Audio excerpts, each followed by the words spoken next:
Hi, good afternoon. I will introduce today the lab, which is really called calorimetry, or we are going to use calorimetry to measure what is really called the specific heat of metals. Okay, you are going to use two metals today, and one of them is going to be the one that all of us, we're going to do the same thing, and then you're going to repeat the process. I will provide you with a table which element for each group. Then don't worry about that. I will add this. Okay, now here when you go to the learning models, you will find under lab 16, this is our last lab actually, and is gonna be due by May 8th, and you should submit a formal lab report plus an Excel sheet. Okay, this is really the lab, and here are the instructions, the submission, and the rubric. Now when you open the I will say the instructions, you're gonna see this is gonna open for you in Beyond Labsy, and I think if you are not logged in, you should log in, and we did use that before so many times. Now what we are going to do today is we are going to find what is really the amount of heat required to raise the temperature of 1 kilogram of a substance by 1 degree Celsius. And then today we will do this, as I told you, like for two metals at least. One of them is gonna be lead, and the other one, it's not of your choice, as the instructions say. This instructions I cannot change it because it is built in the system. Okay, then just follow the instructions, what I will do, and you will be okay. As I said, like every group is gonna do 2 metals. Okay, now you're gonna see, like in the instruction, you don't have to enter these here, or if you want to enter them and use them again in your lab, remember you are going to provide the data files. Here are some of the data things that you need to provide. You are going to have calculation section where you are going to show both calculations. Here we don't have like a sample calculation. You are going to show the calculation for lead and the calculation for the other metal. You're gonna need to use the table in your textbook to find what, or like the internet, you can Google it to find what is really the the specific heat of the metals that you are using, and calculate the percent difference as well. You need to also answer the questions. Okay, and okay, there are also some of the I will say screenshots, couple of them that you need to do. There are graphs also here that I want you to graph. And let me go to the experiment and show you what we are going to do.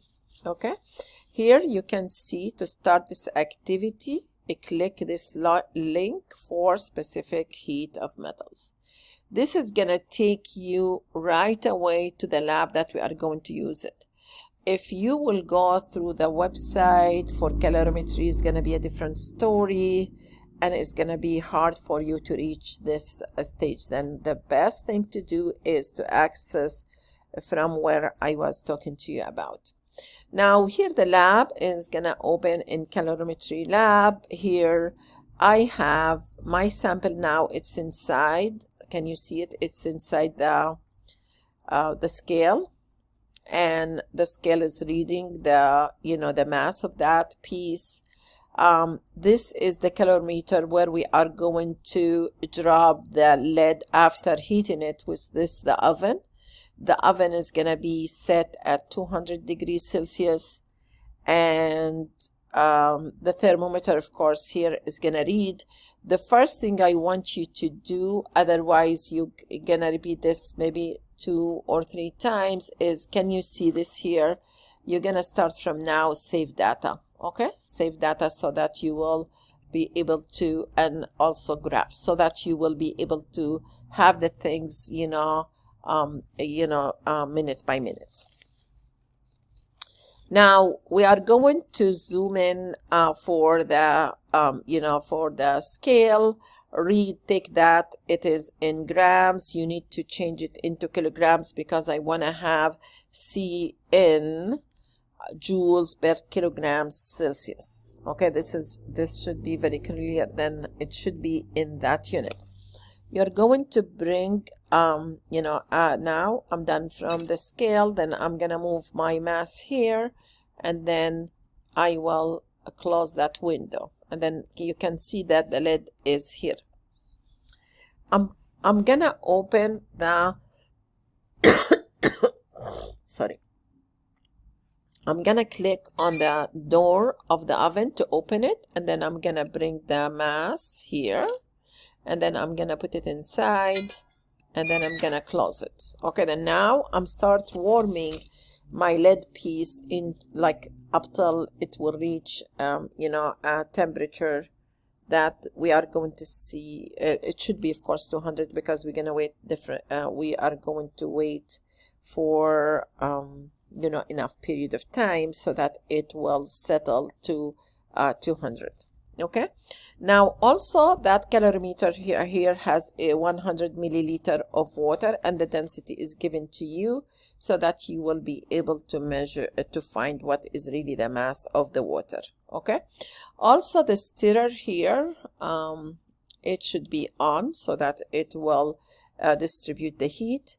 And now you are going to find now about 20 to 30 seconds to obtain a baseline temperature of the water. Then it's like, this is what we did here. Okay, this is I waited more time because I'm talking to you. And then here I will open, I'll bring the mass, and then I'm gonna put it here, and then it's gonna be inside.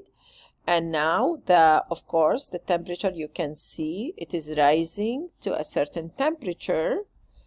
And what I can do in order to to make it maybe faster, can you see this here? Accelerate so that it will move faster. After it will level again, I will say stop saving. Okay, here I stop saving. I made data. Okay, and that's it. That this is what I need. And then now here what I will do is I'm gonna take a screenshot of this graph. Okay, of course, like you can say save graph, and you're gonna stop it from growing. Maybe I need to do this earlier, but anyway, you're gonna screenshot this graph, and now and that screenshot should be inserted under the graph section. The next step is I will go to the lab book. Can you see here the lab book? And then here I'm gonna say copy data. I did this before the class, and then I'm gonna go to my Excel here where I have my data here. Okay, file, copy it, paste it here, and then I'm gonna graph. Okay, of course here also, like just here, you're gonna choose, you're gonna say insert scatter plot, and I will say I need to bring it to another, like move the chart to a new sheet like we do always. And then here I'm gonna have my graph. I will have a quick here you need to label. Of course, this is temperature, this is time. You need also to give it a name. And then here I will say I will select the data first, and then in order for the trend line here, we don't need the equation, and that is not, of course, it's a mess. You're gonna say moving average so that you will connect all the points. Okay, We will not, use anything from the graph, except that we are going to find also using another confirm what is really the maximum temperature, which is the equilibrium temperature after really, okay, like I will say the aluminum was first at temperature which is 200. We have its mass and we have its initial temperature at 200, and then it was dropped inside the water, which we know its mass. The calorimeter, we're gonna ignore it here, and is gonna be at the temperature of the room, which was 25. And then now they are going to reach a final equilibrium temperature, which is the 25.6.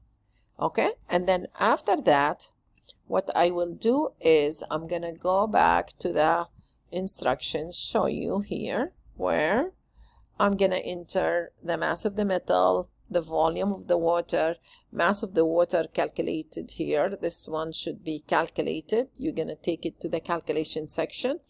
Initial temperature of water, initial temperature of metal, maximum temperature, which is the equilibrium temperature. And here you are going to, this is like, I would say it's not a question here. I will say this is where we are going to calculate, the specific heat of the metal, because now we know that Q lost plus Q gained should equal 0. And then we can do the calculation. Q, which is the amount of heat, it has to do with the mass times C, which is the specific heat, times delta T. You are going to have your, as outlined of course in the lecture, you are going to find out what is really C for lead. Okay, and you will repeat the same exact procedure for another metal that I'm gonna specify for you. I will say according to a table that I'm gonna have in the canvas, you're going to choose your second metal. Okay, thank you. I hope that is, and of course again you're gonna repeat the same thing. You are going to have another screenshot for the second metal. You're going to have a second graph for the second metal and a second calculation for the second metal. Thank you.